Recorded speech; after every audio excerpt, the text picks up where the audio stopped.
أعوذ بالله من الشيطان الرجيم. بسم الله الرحمن الرحيم. يا أيها الناس اتقوا ربكم الذي خلقكم من نفس واحدة وخلق منها زوجها وبث منهما رجالا كثيرا ونساء واتقوا الله الذي تساءلون به والأرحام إن الله كان عليكم رقيبا وآتوا اليتامى أموالهم ولا تتبدلوا الخبيث بالطيب ولا تأكلوا أموالهم إلى أموالكم إنه كان حوبا كبيرا وإن خفتم ألا تقسطوا في اليتامى فانكحوا ما طاب لكم من النساء مثنى وثلاث ورباع فإن خفتم ألا تعدلوا فواحدة أو ما ملكت أيمانكم ذلك أدنى ألا تعولوا وآتوا النساء صدقاتهن نحلة فإن طبن لكم عن شيء منه نفسا فكلوه هنيئا مريئا. السلام عليكم ورحمة الله وبركاته. إن الحمد لله نحمده ونستعينه ونؤمن به ونتوكل عليه ونعوذ بالله من شرور أنفسنا ومن سيئات أعمالنا من يهده الله فلا مضل له ومن يضلل فلا هادي له أشهد أن لا إله إلا الله وحده لا شريك له وأشهد أن محمدا عبده ورسوله أرسله بالهدى ودين الحق ليظهره على الدين كله ولو كره المشركون. اللهم صل على محمد وعلى آل محمد كما صليت على إبراهيم وعلى آل إبراهيم إنك حميد مجيد. اللهم بارك على محمد وعلى آل محمد كما باركت على إبراهيم وعلى آل إبراهيم إنك حميد مجيد. أما بعد فإن خير الكلام كلام الله وخير السنن سنن محمد صلى الله عليه وسلم وشر الأمور محدثاتها وكل محدثة بدعة وكل بدعة ضلالة. أيها الناس أوصيكم عباد الله ونفسي أولا بتقوى الله. أعوذ بالله من الشيطان الرجيم. بسم الله الرحمن الرحيم. ومنهم أميون لا يعلمون الكتاب إلا أماني وإن هم إلا يظنون. فويل للذين يكتبون الكتاب بأيديهم ثم يقولون هذا من عند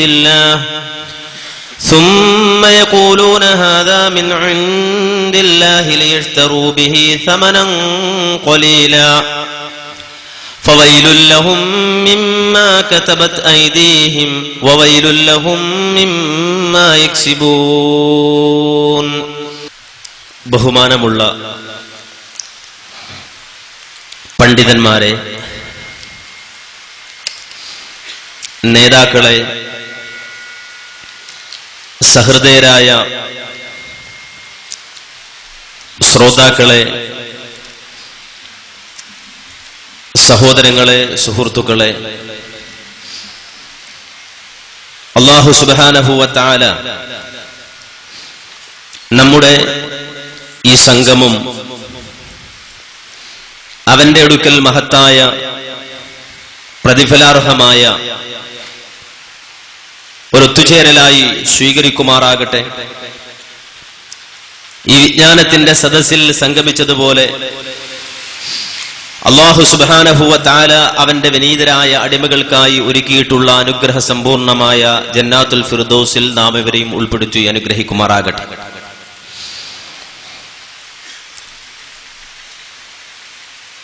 സ്നേഹപൂർവം സമസ്തക്കാരോട് എന്ന വളരെ അധികം സമയമെടുത്തുകൊണ്ട് വിശദീകരിക്കേണ്ട ഒരു വിഷയം മുന്നിൽ വെച്ചുകൊണ്ടാണ് ഇന്നത്തെ ഈ പരിപാടി സംഘടിപ്പിക്കപ്പെട്ടത്. എന്തുകൊണ്ട് ഇങ്ങനെ ഒരു ടൈറ്റിൽ സ്വീകരിച്ചുവെന്ന് ചോദിച്ചാൽ, കേരളക്കരയിലെ മുസ്ലിം സമൂഹത്തിനിടയിൽ പ്രവർത്തിച്ചുകൊണ്ടിരിക്കുന്ന ഒരു ന്യൂനപക്ഷം മാത്രമായ സമസ്ത വിഭാഗങ്ങൾ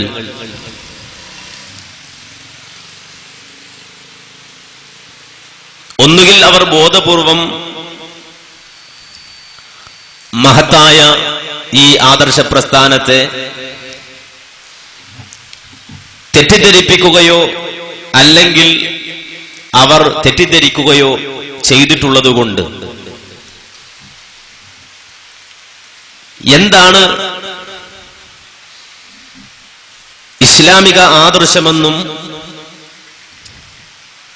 മുഹമ്മദ് നബി സല്ലല്ലാഹു അലൈഹി വസല്ലമ നമുക്ക് പഠിപ്പിച്ചു തന്ന മാർഗങ്ങൾ എന്തൊക്കെയാണ് എന്നും ആ ഖുർആനിന്റെയും തിരുസുന്നത്തിന്റെയും ആദർശം കേരളക്കരയിൽ മുസ്ലിം സമൂഹത്തിനിടയിലും അമുസ്ലിം സഹോദരങ്ങൾക്കും എത്തിച്ചു കൊടുക്കുന്നതിൽ മഹത്തായ ഈ ആദർശ പ്രസ്ഥാനം വഹിച്ച പങ്കെന്താണെന്നും അതുമൂലമുണ്ടായ കേരള സമൂഹത്തിന് ലഭിച്ച നേട്ടമെന്താണെന്നും വളരെ സ്നേഹത്തോടെ സൂചിപ്പിക്കുവാനും ഓർമ്മിപ്പിക്കുവാനും വേണ്ടിയാണ് ഇത്തരം ഒരു പരിപാടി സംഘടിപ്പിക്കപ്പെട്ടിട്ടുള്ളത്. ഇസ്ലാം അല്ലാഹു സുബ്ഹാനഹു വ തആല മാനവ സമൂഹത്തിന്റെ മോചനത്തിന് വേണ്ടി, മോക്ഷത്തിന് വേണ്ടി അവതരിപ്പിക്കപ്പെട്ട മഹത്തായ ആദർശമാണ്. ഐഹിക ലോകത്ത് ജീവിച്ചു കൊണ്ടിരിക്കുന്ന ഞാനും നിങ്ങളും എങ്ങനെയാണ് ജീവിക്കേണ്ടത്, നമ്മുടെ ആദർശം എന്തായിരിക്കണം, നമ്മുടെ വിശ്വാസം എന്തായിരിക്കണം, നമ്മുടെ കർമ്മമേഖലകൾ എങ്ങനെയായിരിക്കണം, നമ്മുടെ ആചാര അനുഷ്ഠാന ക്രയവിക്രയങ്ങൾ ഏത് രൂപത്തിൽ ക്രമീകരിക്കണം എന്നിത്യാദി മുഴുവൻ കാര്യങ്ങളും അല്ലാഹു സുബ്ഹാനഹു വ തആല മനുഷ്യനെ സൃഷ്ടിച്ച സൃഷ്ടാവ് മാനവ സമൂഹത്തിന് പഠിപ്പിച്ചു തന്നു, എത്തിച്ചു തന്നു. ആ സന്ദേശം സമൂഹത്തിന് എത്തിച്ചു തരുവാൻ വേണ്ടി അല്ലാഹു സുബ്ഹാനഹു വ തആല നിയോഗിച്ചവരാണ് അമ്പിയാക്കൾ. നബിമാർ ലോകത്ത് കടന്നു വന്നുകൊണ്ട് വിശുദ്ധ ഇസ്ലാമിന്റെ തനതായ ആദർശം ജനങ്ങൾക്ക് എത്തിച്ചു കൊടുക്കുകയും അത് ജനങ്ങൾക്ക് പഠിപ്പിച്ചു കൊടുക്കുകയും ചെയ്യും. ആ പ്രവാചകന്മാർ പഠിപ്പിച്ചതനുസരിച്ചുകൊണ്ട് ജീവിക്കുക എന്നതാണ് എന്റെയും നിങ്ങളുടെയും ബാധ്യത, ലോകത്തുള്ള സർവ്വ മനുഷ്യരുടെയും ബാധ്യത. അത് മനുഷ്യർ കൃത്യമായി നിറവേറ്റിയിരുന്നുവെങ്കിൽ ലോകത്ത് ഒരു പ്രവാചകന്റെ ആവശ്യമേ ഉണ്ടായിരുന്നുള്ളൂ.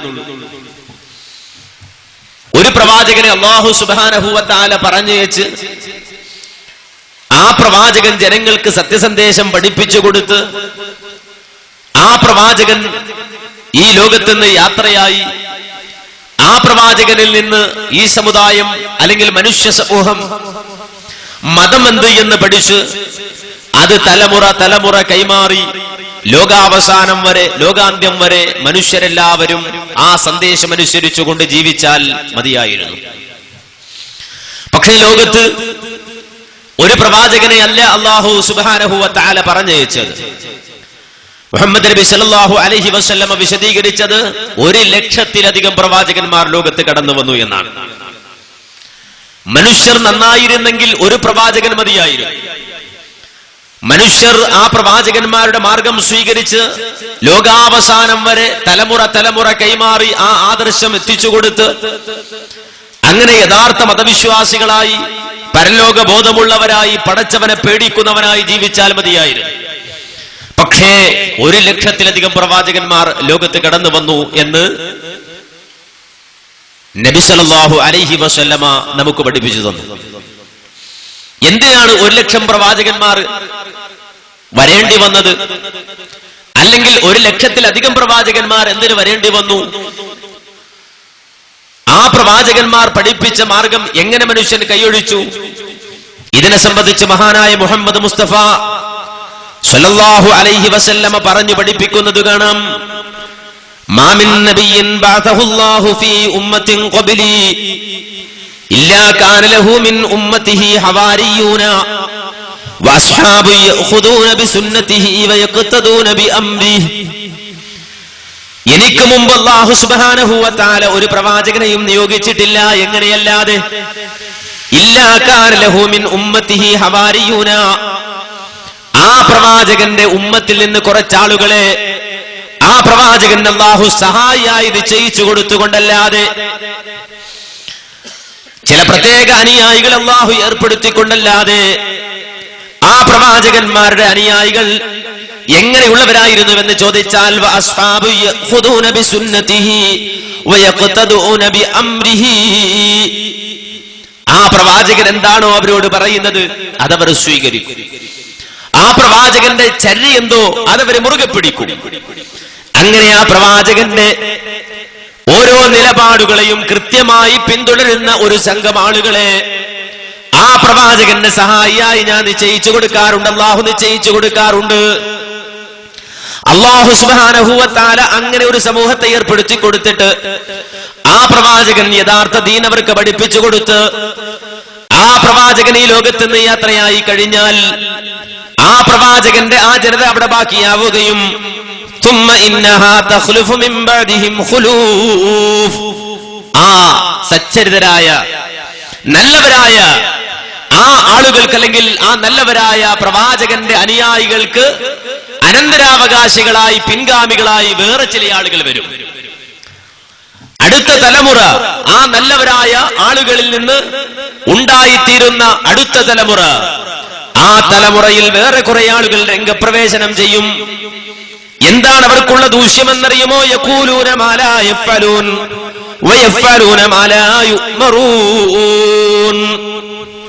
അവര് പ്രവർത്തിക്കാത്തത് പറയുന്നവരാണ്, പ്രവർത്തിക്കുന്നതല്ല അവര് പറയുന്നത്. നേരെ മറിച്ച് അവര് പ്രവർത്തിക്കാത്തത് പറയുന്നവരാണ്. വയഫ്അലൂന മാ ലാ യുഅ്മറൂൻ, അവരോട് അല്ലാഹു കൽപ്പിക്കാത്തതായിരിക്കും അവർ ചെയ്യുക.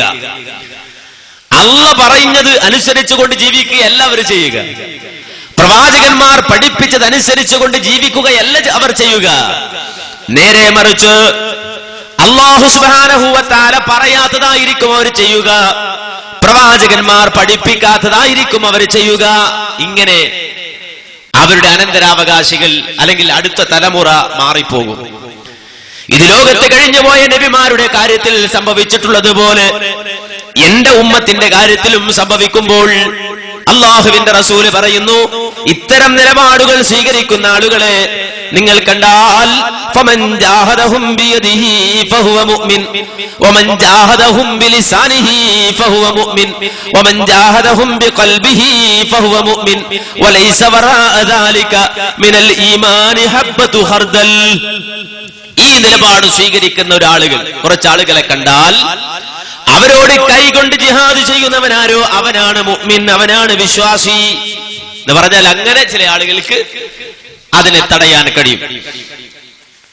നിയമം കയ്യിലുള്ള ആളുകൾ, അധികാരമുള്ള ആളുകൾക്ക് ആ നിയമം ഉപയോഗിച്ചുകൊണ്ട് തന്നെ, അധികാരം ഉപയോഗിച്ചുകൊണ്ട് തന്നെ അത്തരം പ്രവർത്തനങ്ങളിൽ നിന്ന് ജനങ്ങളെ തടയാൻ കഴിയും. അങ്ങനെ അധികാരമുള്ളവരുണ്ടെങ്കിൽ, ഭരണമുള്ളവരുണ്ടെങ്കിൽ അധികാരം ഉപയോഗിച്ചുകൊണ്ട് തന്നെ ഇത്തരം പ്രവർത്തനങ്ങളെ തടയണം.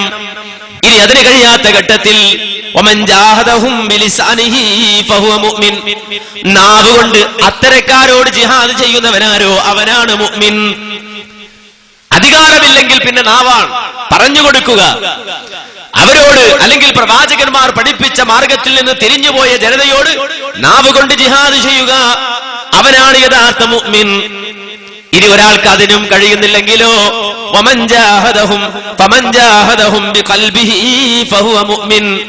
ഹൃദയം കൊണ്ട് അതിനോട്, ആ തെറ്റിനോട്, പ്രവാചകന്മാർക്കെതിരെ പ്രവർത്തിക്കുന്ന, പ്രവാചകന്മാർ പഠിപ്പിച്ചതിൽ നിന്ന് മാറിപ്പോയ ആളുകളോടും അവരുടെ പ്രവർത്തനങ്ങളോടും മാനസികമായൊരു വെറുപ്പ്, മനസ്സുകൊണ്ടുള്ള ജിഹാദ്, ആ ജിഹാദ് നടത്തുന്നവനാരോ അവനാണ് മുഅ്മിൻ. എന്നാൽ ഒരാൾക്ക് അത്തരം പ്രവർത്തനം കണ്ടിട്ടും ഒന്നും തോന്നുന്നില്ല മനസ്സിൽ. പ്രവാചകന്മാരുടെ മാർഗത്തിൽ നിന്ന് ആ പ്രവാചകന്റെ അനന്തരാവകാശികൾ എന്നറിയപ്പെടുന്ന, ആ പ്രവാചകന്റെ ആളുകൾ എന്നറിയപ്പെടുന്ന ആളുകൾ മാറിപ്പോകുമ്പോൾ, ജനം വഴിപിഴച്ചു പോകുന്നത് കണ്ടിട്ടും, വ്യതിചലിച്ചു പോകുന്നത് കണ്ടിട്ടും ഒരാൾക്ക് യാതൊരുവിധ മാനസികമായ പ്രയാസവും ഉണ്ടാകുന്നില്ലെങ്കിൽ അല്ലാഹുവിന്റെ റസൂൽ പറയുന്നു, വലൈസ വറാഅ ദാലിക മിനൽ ഈമാനി ഹബ്ബതു ഖർദൽ, അവന്റെ മനസ്സിൽ ഒരു കടുകുമണിയോളം പോലും ഈമാനില്ല. ഒരു ചെറിയ കടുകുമണിയോളം ഈമാൻ ഉണ്ടായിരുന്നെങ്കിൽ ആ തിന്മയോട് അവന് മാനസികമായ വെറുപ്പുണ്ടാകുമായിരുന്നു, അതെങ്കിലും ഉണ്ടാകുമായിരുന്നു. നാം പറഞ്ഞു വന്നത്, അല്ലാഹു സുബ്ഹാനഹു വ തആല ഒരു പ്രവാചകനെ അയച്ചാൽ ആ പ്രവാചകൻ അല്ലാഹുവിങ്കിൽ നിന്നുള്ള വഹയിന്റെ അടിസ്ഥാനത്തിൽ ഒരു സമൂഹത്തിന് ദീൻ പഠിപ്പിച്ചു കൊടുത്ത് ആ പ്രവാചകൻ യാത്രയായി കഴിഞ്ഞാൽ പിന്നീട് വരുന്ന തലമുറ ആ പ്രവാചകൻ പഠിപ്പിച്ച മാർഗത്തിൽ നിന്ന് അകന്നു പോകും എന്ന് നബി സല്ലല്ലാഹു അലൈഹി വസല്ലം പഠിപ്പിക്കുകയാണ്. അങ്ങനെ ഒരു ജനത അകന്നുപോയാൽ ഈമാനുള്ള ആളുകളുടെ ബാധ്യത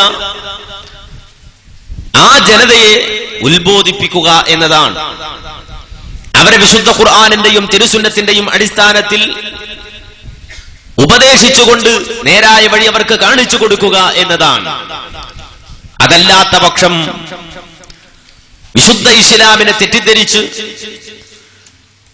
അതുപോലെ തന്നെ അവരുടെ ജീവിതത്തിൽ അവർ സ്വീകരിക്കുന്ന നിലപാടുകൾ ദീനാണ് എന്ന് തെറ്റിദ്ധരിച്ച് അവർ നരകത്തിന്റെ ആളുകളായി മാറും. മുഹമ്മദ് നബി സല്ലല്ലാഹു അലൈഹി വസല്ലമയുടെ ഉമ്മത്തിൽ ജീവിക്കുവാൻ ഭാഗ്യം ലഭിച്ചിട്ടും സ്വർഗം നേടാൻ കഴിയാതെ നരകത്തിന്റെ ആളുകളായി മാറിപ്പോകുമെന്ന് മുഹമ്മദ് മുസ്തഫ സല്ലല്ലാഹു അലൈഹി വസല്ലമ തന്നെ വ്യക്തമായി പറയുന്നുണ്ട്, പഠിപ്പിക്കുന്നുണ്ട്.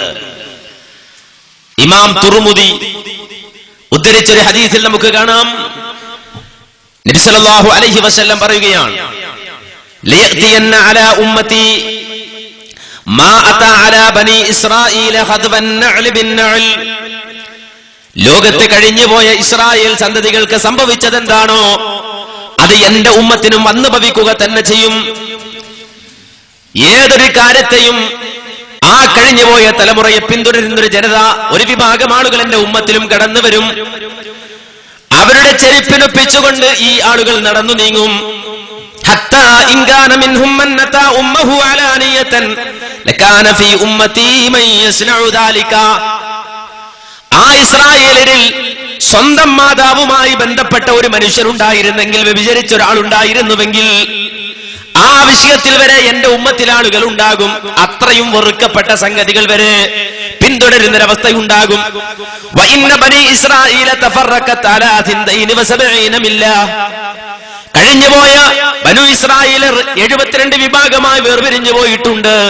വതഫ്തരിഖു ഉമ്മതി അലാ 73 മില്ല. എന്റെ ഉമ്മത്താകട്ടെ അവർ 73 വിഭാഗമായി വേർപിരിഞ്ഞു പോകും. കുല്ലുഹും ഫിന്നാർ ഇല്ലാ മില്ലതൻ വാഹിദ. ആ വേർപിരിഞ്ഞുപോയ കക്ഷികൾ അവരെല്ലാവരും നരകത്തിലാണ്, ഒരു കക്ഷി ഒഴികെ. യഥാർത്ഥമായ സരണിയിൽ നിന്ന് വേർപെട്ടു പോയ മുഴുവൻ ആളുകളും നരകത്തിലാണ്. ഒരു വിഭാഗം ആളുകൾ മാത്രമാണ് സ്വർഗത്തിന്റെ അഹ്ലുദാർ എന്ന് റസൂലുള്ളാഹി സ്വല്ലല്ലാഹു അലൈഹി വസല്ലമ സഹാബത്തിനോട് പറയുമ്പോൾ സഹാബത്ത് ചോദിക്കുകയാണ്, മൻ ഹിയ യാ റസൂലല്ലാഹ്, ആ രക്ഷപ്പെടുന്ന ഒരു വിഭാഗം ആളുകൾ ആരാണ് നബിയെ? ആരാണ് ആ രക്ഷപ്പെടുന്ന ഒരു വിഭാഗം? ആ ഘട്ടത്തിൽ റസൂലുള്ളാഹി സ്വല്ലല്ലാഹു അലൈഹി വസല്ലമ നൽകുന്ന മറുപടി, മാ അന അലൈഹി വഅസ്ഹാബി. വ്യത്യസ്ത രൂപത്തിൽ ഹദീസുകൾ എന്ന് കാണാം. മാ അന അലൈഹിൽ യൗമ വഅസ്ഹാബി എന്ന് കാണാം, അൽ ജമാഅ എന്ന് കാണാം. ഞാനും എന്റെ സ്വഹാബത്തും ഇന്ന് നിലകൊള്ളുന്ന മാർഗം, ഞാനും എന്റെ സ്വഹാബത്തും ഇന്ന് സ്വീകരിക്കുന്ന നിലപാട് സ്വീകരിക്കുന്നവരാരോ അവരാണ് യഥാർത്ഥത്തിൽ വിജയിക്കുന്ന കക്ഷി. ഒരു വലിയ ബാധ്യത അള്ളാഹുവിന്റെ റസൂൽ നമ്മെ ഏൽപ്പിക്കുകയാണ്. ഒരു മുസ്ലിമിനെ അള്ളാഹുവിന്റെ റസൂൽ പഠിപ്പിക്കുകയാണ്. അതെന്താ? എപ്പോഴും ഒരു മുഅ്മിൻ പരിശോധിക്കണം തന്റെ വിശ്വാസം, തന്റെ ആദർശം, തന്റെ ആചാരം, തന്റെ നടപടിക്രമം. അത് അവൻ ക്രമീകരിക്കുന്നത് നാട്ടുമാമൂലുകളുടെ അടിസ്ഥാനത്തിലല്ല. എന്റെ നാട്ടിൽ ഇങ്ങനെയാണ് അതുകൊണ്ട് ഞാൻ ഇങ്ങനെയാണ് എന്നല്ല. നേരെ മറിച്ച് അള്ളാഹുവിന്റെ റസൂൽ മുഹമ്മദ് മുസ്തഫ സല്ലല്ലാഹു അലൈഹി വസല്ലമ അതിന് അനുവാദം നൽകിയോ, സഹാബത്ത് അത് ആചരിച്ചോ, ഇത് പരിശോധിക്കുകയാണ്. അതിനെ മാത്രമാണ് ഒരു മുഅ്മിൻ മതമായി ഉൾക്കൊള്ളുന്നത്. അല്ലാതെ വേറെ ഒരാളെയും അന്ധമായി അനുകരിക്കാൻ ഒരു മുസ്ലിമിനെ സംബന്ധിച്ചിടത്തോളം പാടുള്ളതല്ല. ഒരു മുസ്ലിം അങ്ങനെ സ്വീകരിക്കാൻ പാടില്ല. മഹാനായ റസൂലുള്ളാഹി സ്വല്ലല്ലാഹു അലൈഹി വസല്ലമയുടെ സഹാബത്തിൽ പ്രഗൽഭനായ അബ്ദുല്ലാഹി ഇബ്നു മസ്ഊദ് റളിയല്ലാഹു അൻഹു പറയുന്നത് കാണാം, ലാ യുകല്ലിദന്ന റജുലുൻ ദീനഹു റജുലാ. ഒരിക്കലും മതത്തിന്റെ കാര്യത്തിൽ മറ്റൊരുത്തനെ അന്ധമായി അനുകരിക്കാൻ പാടില്ല. ഞാൻ എന്റെ മതം സ്വീകരിക്കുന്നത്, എന്റെ ആദർശം സ്വീകരിക്കുന്നത്, ഞാൻ എന്റെ വിശ്വാസം സ്വീകരിക്കുന്നത് വേറെ ആരെങ്കിലും അനുകരിച്ചിട്ടല്ല. അതായത് ഇൻ ആമന ആമന വ ഇൻ കഫറ കഫറ. അയാൾ വിശ്വസിച്ചാൽ ഞാനും വിശ്വസിച്ചു, അയാൾ അവിശ്വസിച്ചാൽ ഞാനും അവിശ്വസിച്ചു എന്ന നിലക്ക് അന്ധമായി ഏതെങ്കിലും ഒരാളെ അനുകരിച്ചുകൊണ്ടല്ല മതം സ്വീകരിക്കുന്നത്. നേരെ മറിച്ച് അള്ളാഹുവിന്റെ റസൂൽ എന്ത് പഠിപ്പിച്ചുവോ അതുപോലെ തന്നെ സ്വഹാബത്ത് എന്ത് ഉൾക്കൊണ്ടുവോ അത് എങ്ങനെയായിരുന്നുവെന്ന് പരിശോധിച്ചുകൊണ്ടാണ് മതം സ്വീകരിക്കേണ്ടത്. അതുകൊണ്ടൊരു മുസ്ലിമിനെ സംബന്ധിച്ചിടത്തോളം അവന്റെ ബാധ്യത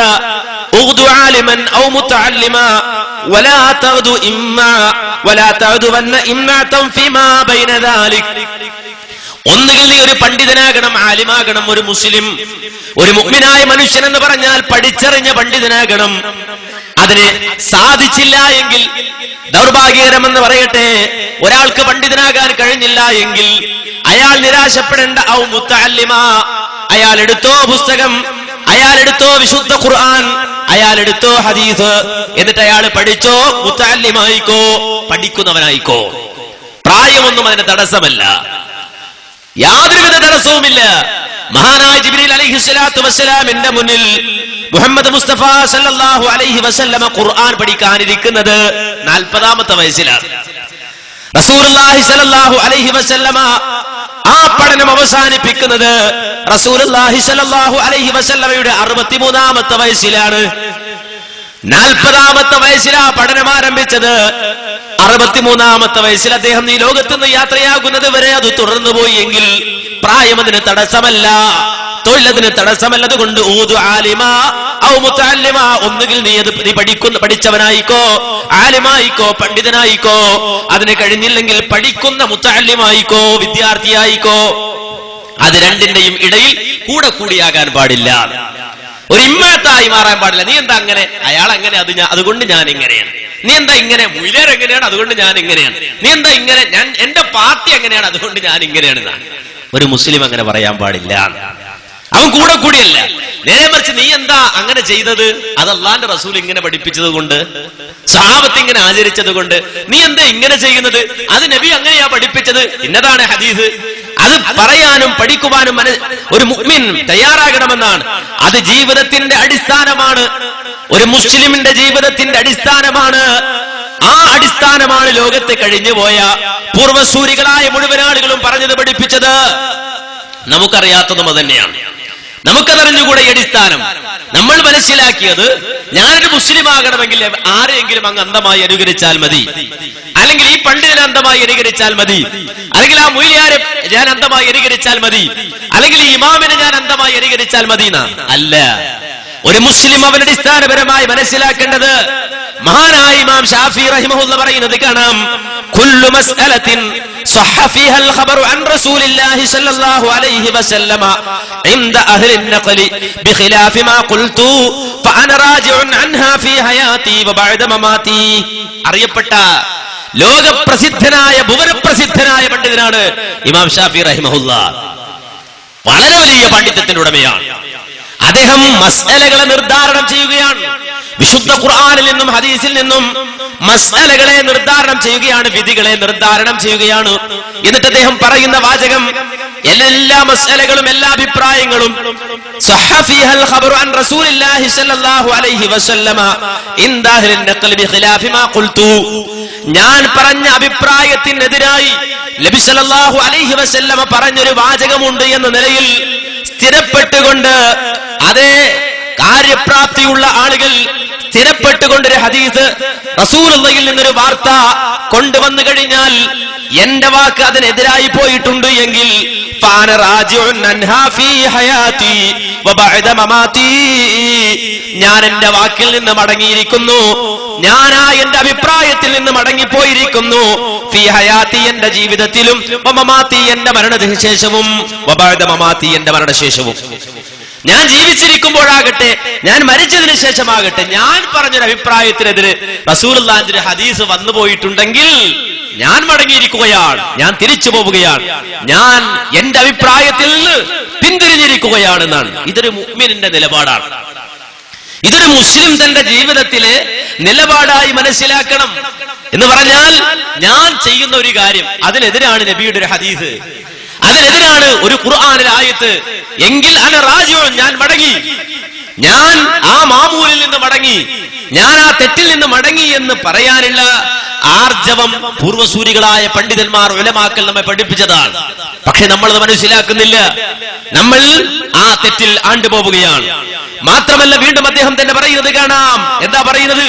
ആ വാചകത്തിന്റെ ഗൗരവം നിങ്ങൾ ശ്രദ്ധിക്കണം. അദ്ദേഹം പറയാണ്, ഇദാ റഅയ്തുമൂനി അഖൂലു ഖൗലാ وقد صح عن النبي صلى الله عليه وسلم خلافه فاعلموا ان عقلي قد ذهب. അദ്ദേഹം പറയുകയാണ്, എന്താ പറയുന്നത്?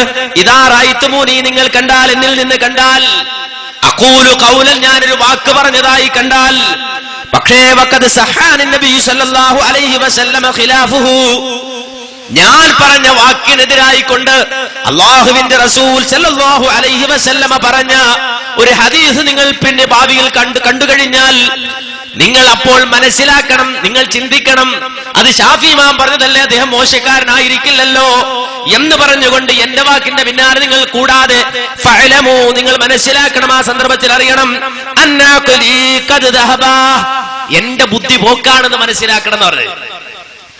ഈ ഷാഫിയുടെ ബുദ്ധി പോയതാണെന്ന് മനസ്സിലാക്കിയിട്ട് എന്നെ വിട്ടേക്കണം, എന്നിട്ട് അള്ളാഹുവിന്റെ റസൂല് പറഞ്ഞത് നിങ്ങൾ സ്വീകരിക്കണം എന്നാണ്. ഇതൊരു നിലപാടാണ് മാന്യ സഹോദരങ്ങളെ. ഈ നിലപാട് മുസ്ലിം ഉമ്മത്ത് മനസ്സിലാക്കണം. ഇത് അദ്ദേഹത്തിന്റെ മാത്രം നിലപാടല്ല. ലോകത്ത് കഴിഞ്ഞുപോയ പണ്ഡിതന്മാരിൽ പ്രമുഖനായ അബൂ ഹനീഫ ഇമാം ഇത് പറഞ്ഞത് കാണാം. അദ്ദേഹം ഇത് വളരെ വ്യക്തമായി വിശദീകരിച്ചത് കാണാം. അദ്ദേഹം പറയുന്നത് കാണാം. എന്താ പറയുന്നത്? ഫഇന്നനാ ബശറുൻ നഖൂലുൽ ഖൗലൽ യൗമ വനർജിഉ അൻഹു ഗദാ, ഞാനൊരു മനുഷ്യൻ മാത്രമാണ്. ഫഇന്നനാ ബശറുൻ, നാം ഒരു മനുഷ്യൻ മാത്രമാണ്. നഖൂലുൽ ഖൗലൽ യൗമ, നഖൂലുൽ ഖൗലൽ യൗമ, ഇന്നൊരു വാക്ക് ഞാൻ പറഞ്ഞു പോകും, ഇന്നൊരു കാര്യം ഞാൻ പറയും. വനർജിഉ അൻഹു ഗദാ, നാളെ അത് തെറ്റാണെന്ന് മനസ്സിലായി കഴിഞ്ഞാൽ ഞാൻ അതിൽ നിന്ന് മടങ്ങിപ്പോരും. ഇന്ന് ഞാൻ പറഞ്ഞതിന്റെ പിന്നാലെ പിന്നെ കൂടാ നിൽക്കൂല. അത് തെറ്റാണെന്ന് ബോധ്യപ്പെട്ടാൽ, ഖുർആൻ എതിരാണെന്ന് കണ്ടാൽ, ഹദീസിനെതിരാണെന്ന് കണ്ടാൽ ഞാൻ മടങ്ങിപ്പോരും. അദ്ദേഹത്തിന്റെ അഭിപ്രായങ്ങൾ, പണ്ഡിതനായതുകൊണ്ട് തന്നെ അദ്ദേഹത്തിന്റെ അഭിപ്രായങ്ങൾ രേഖപ്പെടുത്തുവാൻ വേണ്ടി യഅഖൂബ് എന്ന പേരുള്ള ഒരു ശിഷ്യൻ അദ്ദേഹത്തിന്റെ പിന്നാലെ കൂടിയ ഘട്ടത്തിൽ അബൂ ഹനീഫ ഇമാം എന്ത് പറഞ്ഞാലും അദ്ദേഹം രേഖപ്പെടുത്തുകയാണ്, എഴുതുകയാണ്. ഇത് കണ്ടിട്ട് അബൂ ഹനീഫ ഇമാം അദ്ദേഹത്തോട് ചോദിക്കുകയാണ്, വൈഹക് യാ യഅഖൂബ്, ഓ യഅഖൂബേ, നിനക്ക് എന്ത് പറ്റിപ്പോയി, എന്ത് സംഭവിച്ചു പോയി? ലാ തക്തുബു കുല്ലമാ തസ്മഉ മിന്നി, ഞാൻ പറയുന്നത് മുഴുവൻ നീ എഴുതി വെക്കല്ല, എന്നിൽ നിന്ന് കേൾക്കുന്നത് മുഴുവൻ നീ എഴുതി പിടിപ്പിക്കല്ല. കാരണം ഇന്ന് ഞാൻ മനസ്സിലാക്കിയതിന്റെ അടിസ്ഥാനത്തിൽ അഭിപ്രായം പറയും. നാളെ തെറ്റാണെന്ന് കണ്ടാൽ നാളെ ഞാനത് ഉപേക്ഷിക്കുകയും ചെയ്യും. നാളെ ഞാനൊരു കാര്യം മനസ്സിലാക്കും, അത് തെറ്റാണെന്ന് അടുത്ത ദിവസം മനസ്സിലാക്കിയാൽ ഞാൻ അതിൽ നിന്ന് പിന്മാറും. അതുകൊണ്ട് എന്റെ വാക്യങ്ങൾ മുഴുവൻ, വാചകങ്ങൾ മുഴുവൻ വേദവാക്യമായി എഴുതി വെക്കരുത്. എന്റെ അഭിപ്രായങ്ങളിൽ മാറ്റമുണ്ടാകും. കാരണം ഞാൻ അഭിപ്രായം സ്വീകരിക്കുന്നത് റസൂലുള്ളാഹിയിൽ നിന്ന് കിട്ടുന്ന ഹദീസിന്റെ അടിസ്ഥാനത്തിലാണ്. അതുകൊണ്ടൊരു കാര്യം ഞാൻ സ്വീകരിച്ച് അത് ഞാൻ ഒരു നിലപാടായി സ്വീകരിച്ചു കഴിയുമ്പോഴായിരിക്കും മറ്റൊരു ഹദീസ് കൊണ്ട് ഈ വിധി അതല്ല, അത് ശരിയല്ല എന്ന് ഞാൻ മനസ്സിലാക്കുന്നതെങ്കിൽ ഞാൻ എന്റെ പഴയ അഭിപ്രായം മാറ്റും. എന്നിട്ട് അല്ലാഹുവിന്റെ റസൂലിൽ നിന്ന് കിട്ടിയ ആ ഹദീസിലേക്ക് ഞാൻ മടങ്ങും. ഇത് അദ്ദേഹം വളരെ വ്യക്തമായി പറയുകയാണ്, പഠിപ്പിക്കുകയാണ്. ആ തത്വം തന്നെ മഹാനായ മാലിക് ഇമാം പറയുന്നത് കാണാം. ഇവരൊക്കെ വലിയ വലിയ ലോകപ്രസിദ്ധരായ പണ്ഡിതന്മാരാണ്, ഭുവനപ്രസിദ്ധരായ പണ്ഡിതന്മാരാണ്.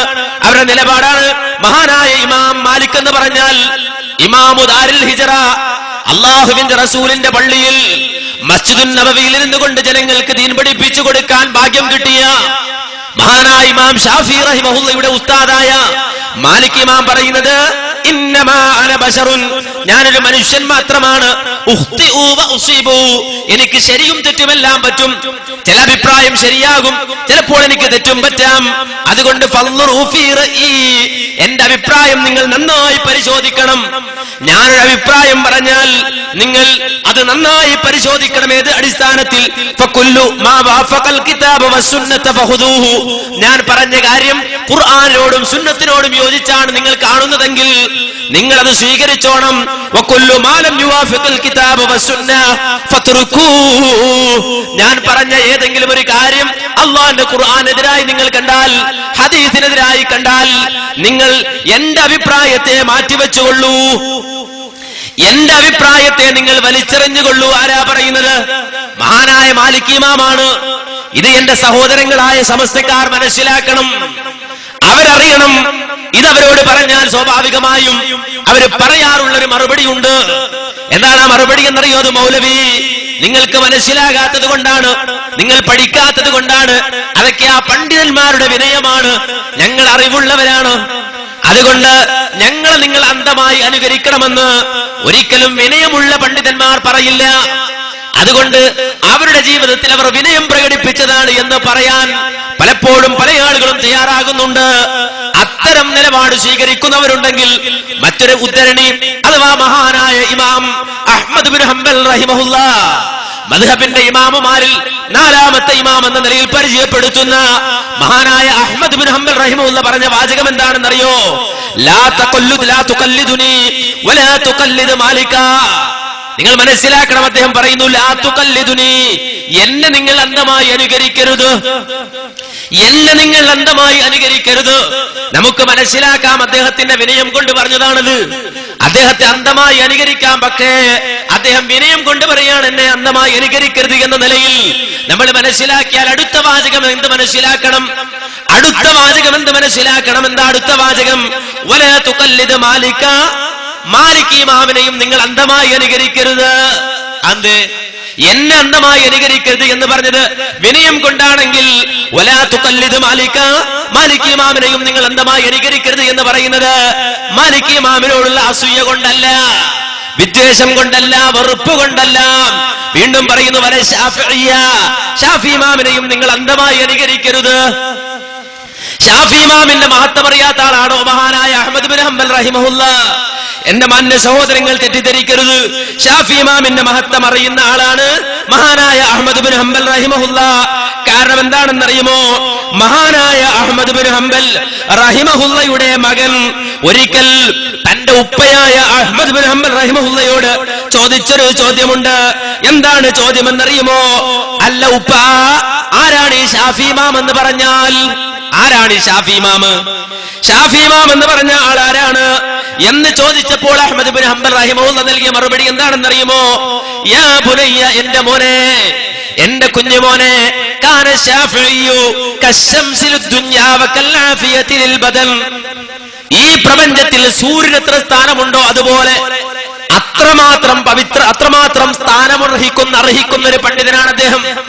അതുപോലെ തന്നെ വക്കൽ ആഫിയത്തിൽ ബദൻ, ശരീരത്തിൽ ആരോഗ്യം എത്ര ആവശ്യമാണോ അതുപോലെ അത്രമാത്രം പ്രാധാന്യം അർഹിക്കുന്ന പണ്ഡിതനാണ് അദ്ദേഹം. ഇങ്ങനെ സ്വന്തം മകനോട് പറഞ്ഞ, സ്വന്തം മകന് ഷാഫി ഇമാമിന്റെ പ്രത്യേകത പറഞ്ഞു പഠിപ്പിച്ച അതേ അഹ്മദ് ബിൻ ഹംബൽ റഹിമഹുള്ളയാണ് പറയുന്നത്, വല ശാഫിഇയ്യ, ഷാഫി ഇമാമിനെയും നിങ്ങൾ അന്ധമായി അനുകരിക്കരുത്. വീണ്ടും പറയുന്നു വലൽ ഔസാഇയ്യ, അതുപോലെ മറ്റൊരു പണ്ഡിതനാണ് ഔസാഇ ഇമാം, അദ്ദേഹത്തെയും നിങ്ങൾ അന്ധമായി അനുകരിക്കരുത്. വല തൗരി, മഹാനായ ഇമാം ഷാഫി റഹിമഹുള്ളയുടെ സമകാലീനനായ മറ്റൊരു വലിയ പണ്ഡിതനാണ് ഇമാം തൗരി. ആ ഇമാം തൗരിയെയും നിങ്ങൾ അന്ധമായി അനുകരിക്കരുത്.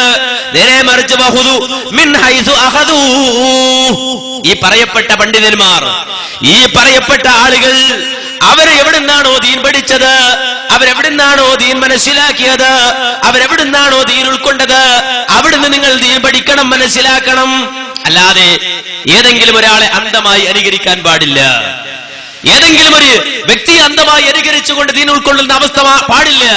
എന്നിട്ട് അദ്ദേഹം പറയുന്നു റഅയുൽ ഔസാഇ, ഔസാഇയുടെ അഭിപ്രായം, വറഅയു മാലിക് റഹിമഹുള്ളയുടെ അഭിപ്രായം, വറഅയു അബി ഹനീഫ, അബൂ ഹനീഫ ഇമാമിന്റെ അഭിപ്രായം, കുല്ലുഹു റഅയി, അത് മുഴുവൻ അഭിപ്രായങ്ങൾ മാത്രമാണ്. വഹുവ ഇൻദി സവാ, അത് മുഴുവൻ എന്റെ അടുക്കൽ സമമാണ്. മാലിക് ഇമാം പറഞ്ഞാലും ഔസാഇ ഇമാം പറഞ്ഞാലും ഷാഫി ഇമാം പറഞ്ഞാലും അങ്ങനെ ആര് പറഞ്ഞാലും അത് അഭിപ്രായം മാത്രമാണ്, എന്റെ അടുക്കൽ എല്ലാം സമമാണ്. വഇന്നമൽ ഹുജ്ജത്തു ഫിൽ ആഥാർ, തെളിവെന്ന് പറഞ്ഞാൽ ഏതെങ്കിലും ഒരു വ്യക്തി പറഞ്ഞ അഭിപ്രായമല്ല, ഏതെങ്കിലും ഒരു ഇമാമിന്റെ ഖൗലല്ല. നേരെ മറിച്ച് വഇന്നമൽ ഹുജ്ജത്തു ഫിൽ ആഥാർ, തെളിവുള്ളത് അല്ലാഹുവിന്റെ ഖുർആനിലാണ്, അതുപോലെ തന്നെ റസൂലുള്ളാഹി സ്വല്ലല്ലാഹു അലൈഹി വസല്ലമയുടെ ഹദീസിലാണ്. ഇത് ഓർമ്മിപ്പിക്കാൻ കാര്യം എന്താ? ലോകത്ത് കഴിഞ്ഞുപോയ പണ്ഡിതന്മാരെല്ലാം അവർ സ്വീകരിച്ച നിലപാടിനെ സംബന്ധിച്ച് സൂചിപ്പിക്കാനാണ് ഇത് മുഴുവൻ പറഞ്ഞത്. ഇത് മുഴുവൻ പറഞ്ഞതിന് വേണ്ടിയാണ്. ഇത് കേവലം അവർ സ്വീകരിച്ച നിലപാടല്ല, കേവലം അവർ പറഞ്ഞ അഭിപ്രായമല്ല. നേരെ മറിച്ച് അവരുടെ ജീവിതത്തിൽ ഒരു പ്രശ്നമുണ്ടായാൽ അവരെ സംബന്ധിച്ചിടത്തോളം ഈ നിലപാടനുസരിച്ചുകൊണ്ടാണ് അവർ കാര്യങ്ങളെ നിശ്ചയിച്ചത്. വെറുതെ പറയില്ല. നമുക്കറിയാം, വെള്ളിയാഴ്ചകളിൽ പള്ളികളിൽ 2 ഭാഗ് കൊടുക്കുന്ന ഒരു സമ്പ്രദായമുണ്ട്.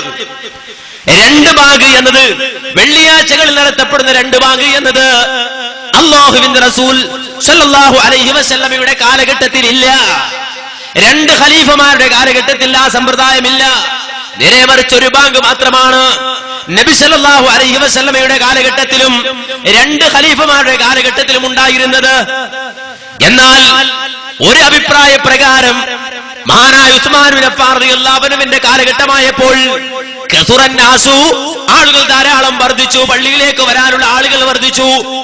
ഇന്നത്തെ പോലെ ആധുനിക സംവിധാനങ്ങൾ ഇല്ലാതിരുന്ന ആ കാലഘട്ടത്തിൽ സൗറ എന്ന് പറയുന്ന ഒരു കുന്നിൽ കയറി നിന്നുകൊണ്ട് ഈ സമയം വിളിച്ചു പറയുവാൻ വേണ്ടി ഒരാളെ ഏൽപ്പിച്ചതായി ഇമാം ബുഖാരി റിപ്പോർട്ട് ചെയ്തതായി കാണാം.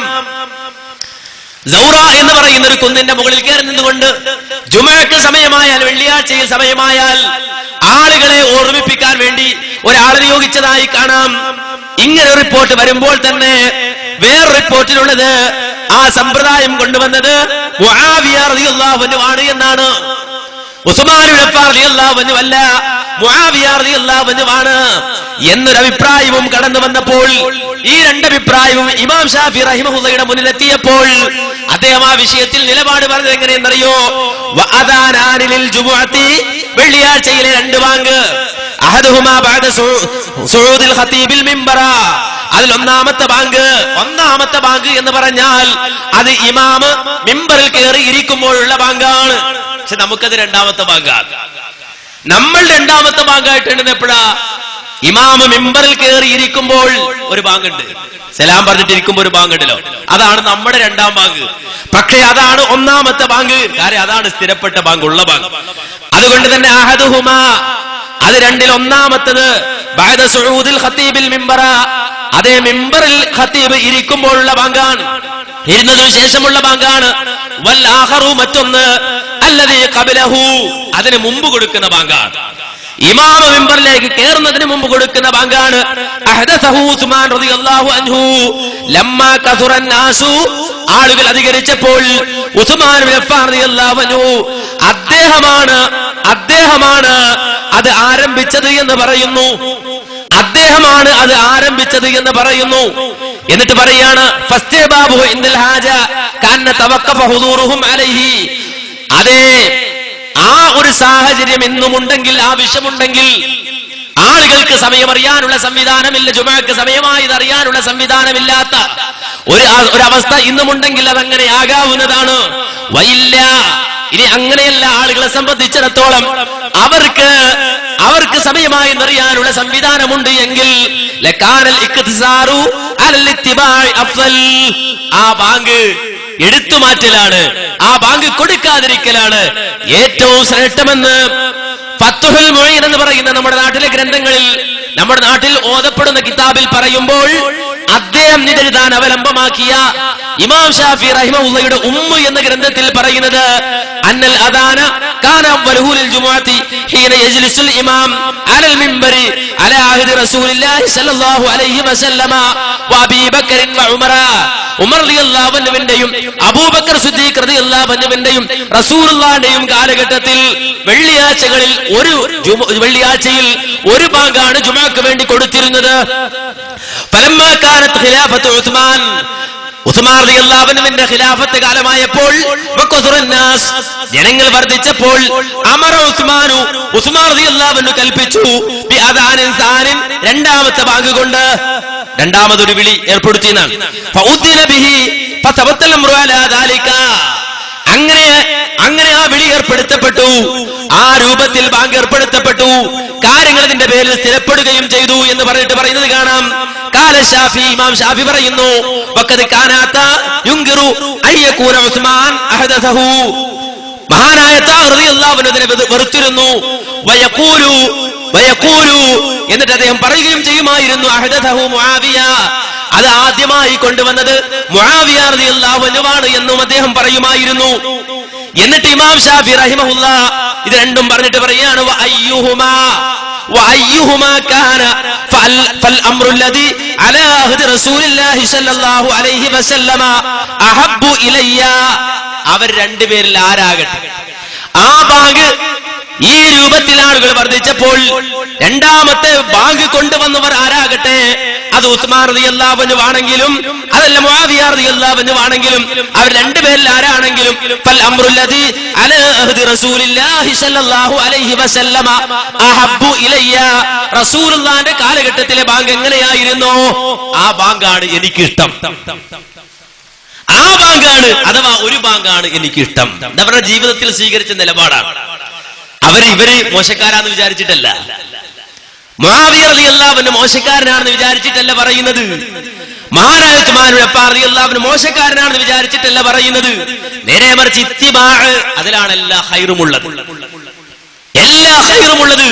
ഫകുല്ലു ഖൈറിൻ ഫിത്തിബാഇ മൻ സലഫ്, കഴിഞ്ഞുപോയ പൂർവസൂരികളായ സച്ചരിതരായ ആളുകളെ പിൻപറ്റുന്നതിലാണ്, അവരെ ഇത്തിബാ ചെയ്യുന്നതിലാണ് തീർച്ചയായും എല്ലാ ഖൈറുമുള്ളത് എന്ന് മനസ്സിലാക്കിക്കൊണ്ടാണ് അദ്ദേഹം ആ നിലപാട് സ്വീകരിക്കുന്നത്. ഇങ്ങനെ ലോകത്ത് കഴിഞ്ഞുപോയ മുഴുവൻ ആളുകളും സ്വീകരിച്ച ഈ നിലപാട് മുസ്ലിം സമൂഹത്തെ സംബന്ധിച്ചിടത്തോളം അവർ സ്വീകരിക്കൽ നിർബന്ധമാണെന്നതുകൊണ്ട്, അവർ ഉൾക്കൊള്ളൽ നിർബന്ധമാണെന്നതുകൊണ്ട് കേരളത്തിൽ വളരെ ശക്തമായി ഈ നിലപാട് സമൂഹത്തോട് പറയാൻ വേണ്ടി രൂപീകരിക്കപ്പെട്ട പ്രസ്ഥാനമാണ് യഥാർത്ഥത്തിൽ മുജാഹിദ് പ്രസ്ഥാനം. ഈ പ്രസ്ഥാനം എന്ന് പറഞ്ഞാൽ നമുക്കറിയാം, നാടൊട്ടുക്കും തെറ്റിദ്ധരിപ്പിക്കപ്പെട്ട ഒരു പ്രസ്ഥാനമാണ് മുജാഹിദ് പ്രസ്ഥാനം എന്ന് പറഞ്ഞാൽ. എന്തൊക്കെ ആരോപണ, അല്ലാഹ് ഇല്ല, റസൂലില്ല, അതുപോലെ തന്നെ ഔലിയാക്കളില്ല, ആരുമില്ല. മുമ്പ് കേരളത്തിൽ ഒരു ഖണ്ഡന പ്രസംഗം നടന്നു. ആ ഖണ്ഡന പ്രസംഗം ഒരു ഭാഗത്ത് യുക്തിവാദികളാണ്, അല്ലാഹ് ഇല്ല എന്നാണ് അവരുടെ വാദം. മറുഭാഗത്ത് അതിന് മറുപടി പറയാൻ അല്ലാഹ് ഉണ്ട് എന്ന് സ്ഥാപിക്കാൻ വേണ്ടിയിട്ട് മുജാഹിദുകളും ഖണ്ഡന പ്രസംഗം നടത്തിക്കൊണ്ടിരിക്കുകയാണ്. അപ്പൊ ആ നാട്ടില് യുക്തിവാദികൾ പ്രസംഗിക്കാൻ വരുമ്പോ ആ നാട്ടിലെ കാക്കാമാര് നാടന്മാരൊക്കെ ചെന്നിട്ട് ഹെൽപ്പ് ചെയ്യുക, സ്റ്റേജ് കെട്ടാനും മൈക്ക് വെക്കാനും ഒക്കെ സഹായിക്കുക. പിറ്റേന്ന് മുജാഹിദിന് മറുപടി പറയാൻ ചെല്ലുമ്പോ ഒരു മനുഷ്യനില്ല, ആരും സഹായിക്കാനില്ല. കണ്ടപ്പോ വേറൊരു മുസ്ലിം സഹോദരൻ ഇവരോട് ചോദിച്ചു, അല്ല നിങ്ങൾ യുക്തിവാദിൽ വരുമ്പോ എല്ലാ ഹെൽപ്പും ചെയ്യാം, മുജാഹിദിൽ വരുമ്പോ ഒന്നും ചെയ്യാതിരിക്ക, ഇവർ അള്ള ഉണ്ട് എന്ന് പറയാനാണല്ലോ വരുന്നത്, എന്നിട്ട് എന്താ നിങ്ങൾ സഹായിക്കാത്തത്? യുക്തിവാദികൾ എന്താ സഹായിക്കണം എന്ന് ചോദിച്ചപ്പോ ഇവര് പറയാണ്, എന്ത് ഇവർ അള്ള ഇല്ല എന്നല്ലേ പറയണുള്ളൂ. അവര് പറയണത് അള്ളയില്ല, അമ്പ്യാക്കളും ഇല്ല, ഔലിയാക്കളും ഇല്ല, ആരും ഇല്ല എന്നാണ്. അവ തമ്മിൽ ഭേദം തൊമ്മനാണ്, അതുകൊണ്ടാണ് ഞങ്ങൾ ഇവിടെ ഹെൽപ്പ് ചെയ്യണത് എന്നാണ്. ഈ ഒരു ചിന്ത ആളുകളുടെ മനസ്സിലേക്ക് ഇട്ടിട്ട് അള്ള ഇല്ല എന്ന് പറയുന്നവരാണ്, നബി ഇല്ല എന്ന് പറയുന്നവരാണ്, ഔലിയാക്കളില്ല എന്ന് പറയുന്നത്. ഇത് നാട്ടിൽ പ്രചരിപ്പിച്ച ഒരു സമൂഹമാണ് സമസ്തക്കാർ. ഈ രൂപത്തിൽ മുജാഹിദ് പ്രസ്ഥാനത്തെ പരിചയപ്പെടുത്തിയത് സമസ്തക്കാരാണ്. ഈ പ്രദേശത്ത് കൊണ്ട് അങ്ങനെ മുഹമ്മദ് നബി സല്ലല്ലാഹു അലൈഹി വസല്ലമയെ അറബി പയ്യൻ എന്ന് വിളിച്ചു. ആര്? എം എം അക്ബർ എന്ന് പറയുന്ന ഒരു മുജാഹിദ് പണ്ഡിതൻ. അതിന്റെ ഒരു ക്ലിപ്പ് എത്ര 1.5 സെക്കൻഡാണ്. ഇത് 3 കൊല്ലം മുമ്പ് ഞാൻ മറുപടി പറഞ്ഞിട്ടുണ്ട്. കേരളത്തിൽ അങ്ങോളം ഇങ്ങോളം 3-4 കൊല്ലങ്ങളായി വിശദീകരിച്ചുകൊണ്ടിരിക്കുന്ന വിഷയമാണ്. കേരളത്തിന്റെ മുക്കുമൂലകൾ പറഞ്ഞുകൊണ്ടിരിക്കുന്ന വിഷയമാണ്. അപ്പൊ ഇതെവിടുന്ന ഇയാൾക്ക് കിട്ടിയത്? എവിടുന്നാണ് ഇയാൾക്ക് ഈ അറബി പയ്യനാണ് മുഹമ്മദ് നബി സല്ലല്ലാഹു അലൈഹി വസല്ലം സാധാരണ അറബി പയ്യനാണ് എന്ന് പറഞ്ഞു? ഇത് എവിടുന്നാ എം എം അക്ബർ പറഞ്ഞതായിട്ട് കിട്ടിയത്? എം എം അക്ബറിനെ പരിചയമില്ലാത്ത ആൾക്കാരില്ലല്ലോ. കേരളത്തിൽ ഒട്ടുക്കും മുസ്ലിമീങ്ങൾക്കും അമുസ്ലിമീങ്ങൾക്കും ഒരുപോലെ പരിചയമുള്ള ഒരു പണ്ഡിതനാണ് അദ്ദേഹം. അപ്പോ മുഹമ്മദ് നബി സല്ലല്ലാഹു അലൈഹി വസല്ലം എന്ന് പറഞ്ഞാൽ 40 വയസ്സ് വരെ അറബികൾക്കിടയിൽ ജീവിച്ച ഒരു സാധാരണ അറബി പയ്യനായിരുന്നു എന്ന് എം എം അക്ബർ പറഞ്ഞത് എവിടുന്ന? ആ CD ഇവർക്ക് ആ ക്ലിപ്പ് കിട്ടിയത് എവിടുന്നാന്ന് പരിശോധിച്ചപ്പോ ബൈബിളിന്റെ ദൈവികത, ഖുർആനിന്റെ ദൈവികത എന്ന പേരിൽ തിരുവനന്തപുരത്ത് വെച്ചുകൊണ്ട് എം എം അക്ബർ സാഹിബും കുറച്ച് ക്രൈസ്തവ പുരോഹിതന്മാരുമായി നടത്തിയ 10 മണിക്കൂർ നീണ്ട വാദപ്രതിവാദം. ഈ 10 മണിക്കൂർ നീണ്ട വാദപ്രതിവാദത്തിൽ നിന്നാണ് 1.5 സെക്കൻഡ് നീളമുള്ള ഈ ക്ലിപ്പ് കിട്ടിയത്. നിങ്ങൾ മനസ്സിലാക്കണം.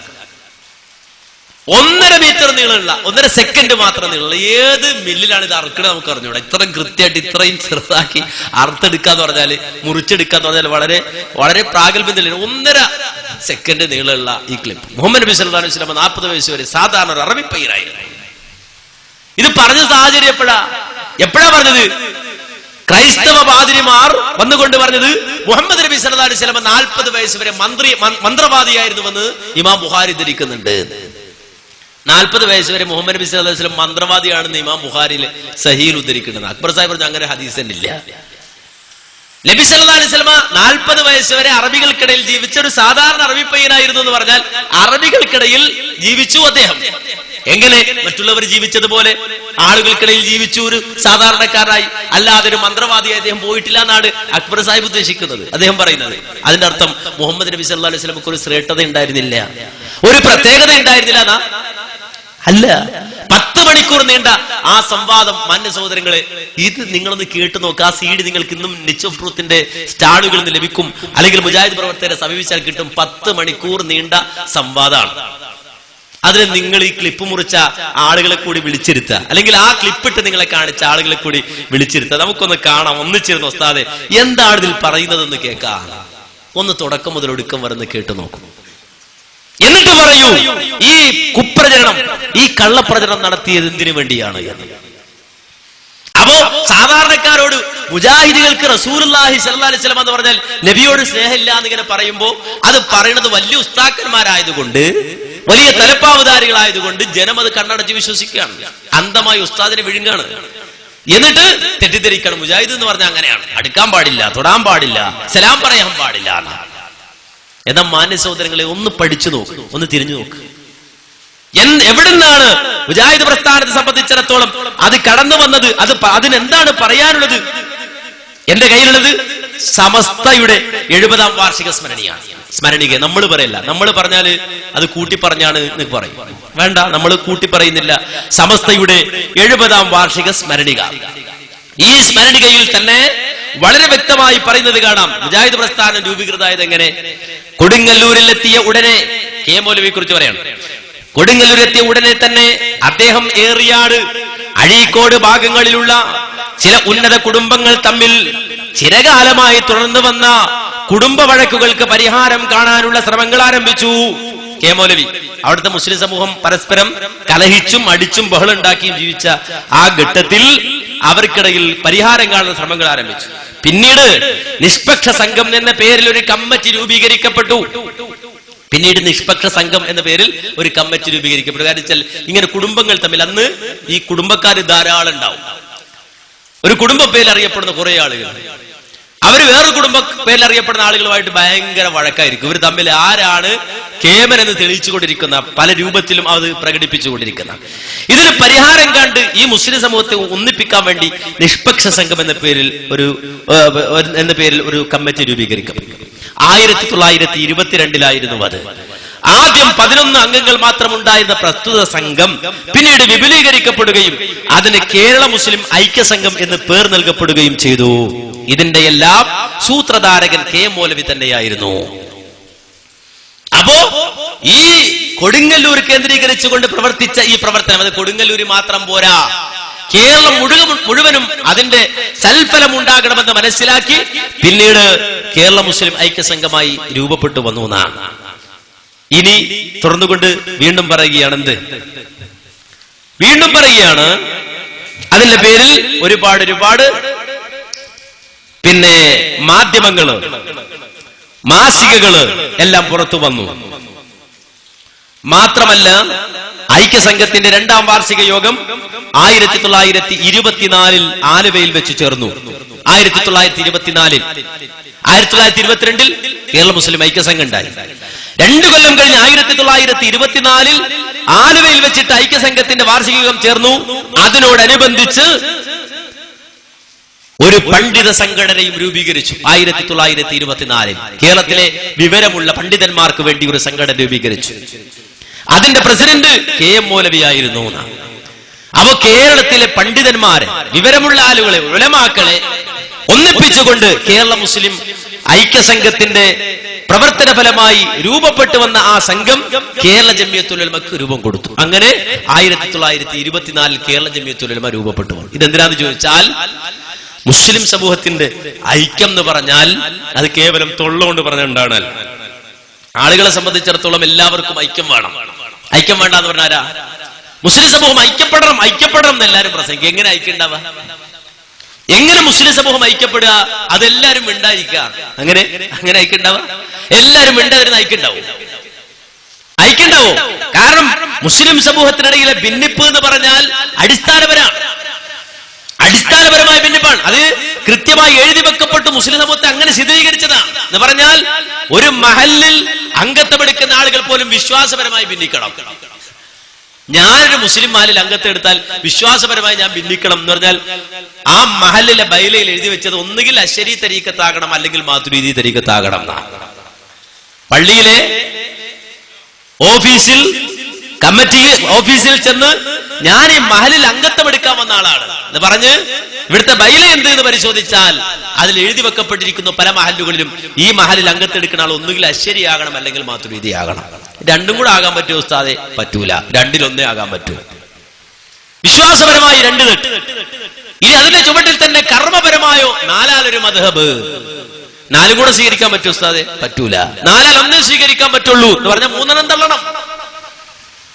അപ്പൊ വിശ്വാസപരമായും കർമ്മപരമായും അടിസ്ഥാനപരമായി ഭിന്നിച്ചു. അതുകൊണ്ട് ഒരു മഹല്ലിൽ ഐക്യണ്ടാക്കാൻ പറ്റുമോ? ഇല്ല. ഒരു പള്ളിയിൽ ഐക്യണ്ടാക്കാൻ പറ്റൂ? ഇല്ല. പള്ളിയിൽ ഒരു സഫിൽ ഐക്യണ്ടാക്കാൻ പറ്റും? ഇല്ല. കാരണം എന്താ? ഒരാൾ അല്ലാഹു അക്ബർ എന്ന് പറഞ്ഞ് നേരെ വന്നിട്ട് കൈ കെട്ടൂല, അറ്റൻഷൻ. അതെന്താ? കൈ കെട്ടണില്ല. അസംബ്ലിക്ക് കിട്ടണ പോലെ അറ്റൻഷൻ ആട്ടിക്ക് അല്ലാഹു അക്ബർ എന്നാണ്. എന്താ കൈ കെട്ടാത്തതെന്ന് ചോദിച്ചാൽ അയാൾ പറയും, ഞാൻ മാലിക്കി മതബ, എന്റെ മതബ് ഞാൻ കൈ കെട്ടണമെന്നില്ല, അങ്ങനല്ല, എന്റെ മതബ് കൈ കെട്ടണമെന്നില്ല. അപ്പൊ അടുത്ത ആള് അല്ലാഹു അക്ബർ, അയാൾ പൊക്കിള് താഴെ കെട്ടിയിരിക്കുന്നത്. ഇതെന്താ ഇവിടെ കെട്ടിയത്? ഞാൻ ഹനഫിയാണ്, ഞാൻ അങ്ങനെയാണ് എന്ന് പറയും. വേറെ ആൾ വന്നിട്ട് അയാൾ അല്ലാഹു അക്ബർ വള്ളംബല കെട്ടിയത്. എന്താ ഇങ്ങനെ കൈ കെട്ടിയത്? അത് ഞാൻ ഷാഫി മതബാരനാണ്, ഞാൻ ഇങ്ങനെ കെട്ടുകയുള്ളൂ എന്നാ. അള്ളാന്റെ റസൂൽ നിസ്കരിച്ചോ? നിസ്കരിച്ചു. നബി കൈ കെട്ടിയോ? കൈ കെട്ടി. അതെവിടെയായിരുന്നു? അതെനിക്കറിഞ്ഞൂടാ. ഞാൻ ഷാഫി മദ്ഹബുകാരനാണ്, ഞാൻ മാലിക്കി മദ്ഹബുകാരനാണ്, അതുപോലെ തന്നെ ഞാൻ ഹംബലി മദ്ഹബുകാരനാണ്. ഓരോരുത്തരും അവരവരെ മദ്ഹബ് പറഞ്ഞു, അടിസ്ഥാനപരമായി ഭിന്നിച്ചു. ആ ഭിന്നിപ്പ് എന്ന് പറഞ്ഞാൽ ഞങ്ങൾ മനസ്സിലാക്കണം, അടിസ്ഥാനപരം തന്നെയായിരുന്നു.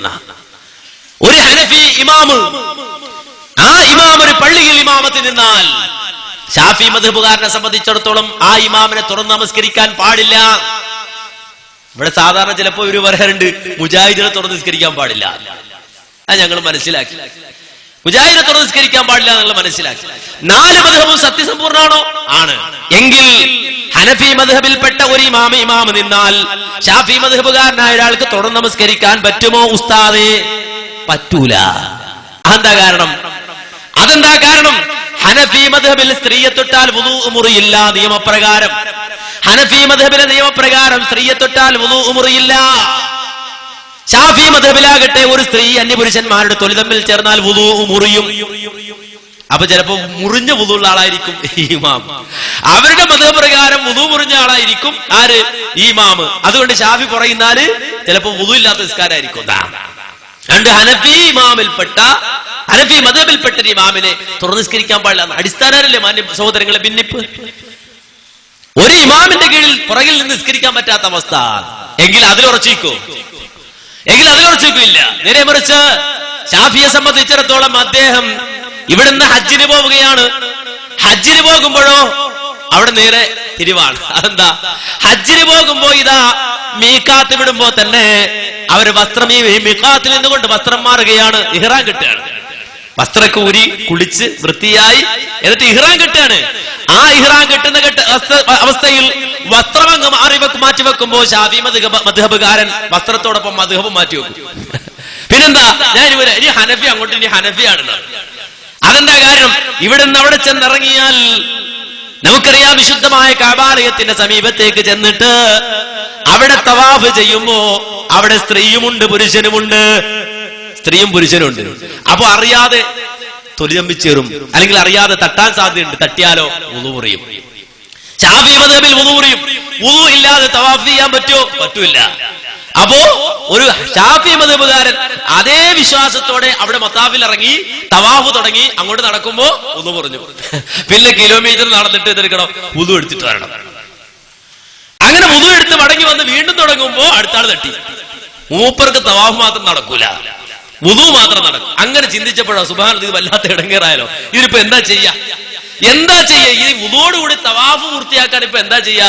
തൽക്കാലം മദ്ഹബ് അങ്ങ് മാറ്റിവെച്ച് ഈ മദ്ഹബ് സ്വീകരിക്കാം. അതിന് മദ്ഹബ് മാറ്റി ഈ മദ്ഹബ് സ്വീകരിച്ച് പോകും വഴിയാണ്. ഇതിനിടയില് നമ്മളിത് പറയാൻ തുടങ്ങിയപ്പോ ചില സാധാരണക്കാർ അങ്ങനെ ഉണ്ട്. നമ്മൾ പറയുന്ന കേൾക്കുന്ന ബോധമുള്ള മൂളയുള്ള ചിന്തിക്കുന്ന ആൾക്കാരുണ്ട്. അവരൊരിക്കലും ഉസ്താദിനോട് ചോദിച്ചല്ലോ, ഉസ്താദെ മുജാഹിദിൽ ഇങ്ങനെ പറയണ്ടല്ലോ, നമ്മുടെ മദ്ഹബ് ഷാഫി മദ്ഹബ് സ്വീകരിച്ചാൽ അതിനനുസരിച്ചുകൊണ്ട് തവാഫ് ചെയ്യാൻ പറ്റൂല എന്ന് ചില മുജാഹിദിൽ ഇങ്ങനെ പറയുന്നുണ്ടല്ലോ. അത് ശരിയാണോ? അപ്പൊ അയാളുടെ മറുപടി എന്നറിയോ? അയാൾ അവരോട് ചെയ്യില്ല, ഞാൻ ഷാഫി മദ്ഹബുകാരനായി തന്നെ തവാഫ് ചെയ്തിട്ടുണ്ട്. എന്നിട്ട് അദ്ദേഹം പറയാം, എങ്ങനെ തവാഫ് ചെയ്തറിയോ? ഞാൻ അങ്ങ് മത്താഫിലേക്ക് ഇറങ്ങുമ്പോൾ കയ്യിൽ ഗ്ലൗസ് ഇട്ടു, കാലിൽ ഷോക്സ് വിട്ടു, എന്നിട്ട് ഞാൻ തവാഫ് ചെയ്തു. എവിടെ തട്ടിയില്ല, ഞാൻ തവാഫ് പൂർത്തിയാക്കിന. ഇയാള് പ്രസംഗിച്ചു പോയി. പക്ഷെ ഈ സാധു ആലോചിച്ചില്ല. ഹജ്ജിന് പോയ നാടന്മാരുണ്ടാവും കൂട്ടത്തില്, അവർ വിളിച്ചിട്ട് ചോദിക്ക, അല്ല ഒരാളെ സംബന്ധിച്ചിടത്തോളം അയാൾ ഇഹ്റാം കെട്ടി തവാഫ് ചെയ്യുമ്പോ അയാളെ സംബന്ധിച്ചിടത്തോളം ഇഹ്റാം കെട്ടുന്ന ഘട്ടത്തിൽ പിന്നെ അയാൾക്ക് ഗ്ലൗസ് ഇടാൻ പറ്റുമോ? ഗ്ലൗസ് ഇടാൻ പറ്റുമോ? ആകെ 2 കണ്ടം തുണിയാ എടുക്കുക. ഇഹ്റാം എന്ന് പറഞ്ഞതാ 2 കഷ്ണം വെള്ളത്തുണി, വേറൊന്നും തുന്നിയ വസ്ത്രങ്ങൾ പാടില്ല. ചെരുപ്പ് ഉപയോഗിക്കാം, തുന്നിയ വസ്ത്രങ്ങൾ പാടില്ല എന്നാ. ഒരു വസ്ത്രമില്ല, 2 വസ്ത്രമേ പാടുള്ളൂ. സ്ത്രീകൾ മുഖം മറക്കാൻ പാടില്ല, കൈമറക്കാൻ പാടില്ല, സ്ത്രീകൾക്കൊന്നും പാടില്ല, ഹറാമാണ്. ഈ വിവരം ഇയാൾ മറന്നുപോയി. ഉത്തരം പറഞ്ഞപ്പോ ഇങ്ങനെയാണ് തവാഫ് ചെയ്യേണ്ടത്, ഇഹ്റാം കെട്ടിക്കഴിഞ്ഞാൽ പിന്നെ തുന്നിയ വസ്ത്രങ്ങൾ പാടില്ല എന്ന നിയമം അയാൾ മറന്നുപോയി. ഗ്ലൗസ് ഇട്ടാ മൂപ്പര് തവാഫ് ചെയ്തത്. ഇനി അങ്ങനെ തവാഫ് ചെയ്തിട്ടുണ്ടെങ്കിൽ അത് ശരിയാവോ? അയാള് ഈ പറഞ്ഞ ഉംറക്കോ ഹജ്ജിനോ ആണ് ആ തവാഫ് ചെയ്തതെങ്കിൽ, അല്ല വെറുതെ പോയി തവാഫ് ചെയ്താൽ അങ്ങനെ ആർക്കും തവാഫ് ചെയ്യാം. മസ്ജിദുൽ ഹറമിൽ പ്രവേശിച്ച ആർക്കും പോയി തവാഫ് ചെയ്ത് പോരാ, അത് കുപ്പായ തുണി കിട്ടുക. പക്ഷേ ഉംറക്ക് പോയാള്, ഹജ്ജിന് പോയാള്, അയാളെ സംബന്ധിച്ചിടത്തോളം ഉംറയുടെ ഭാഗമായും ഹജ്ജിന്റെ ഭാഗമായി നടത്തുന്ന തവാഫ്, ആ തവാഫ് ഗ്ലൗസ് ഇട്ട് നടത്തുമോ? ആരെങ്കിലും ഗ്ലൗസ് ഇടാൻ പറ്റുമോ? തുന്നിയ വസ്ത്രം പാടുണ്ടോ?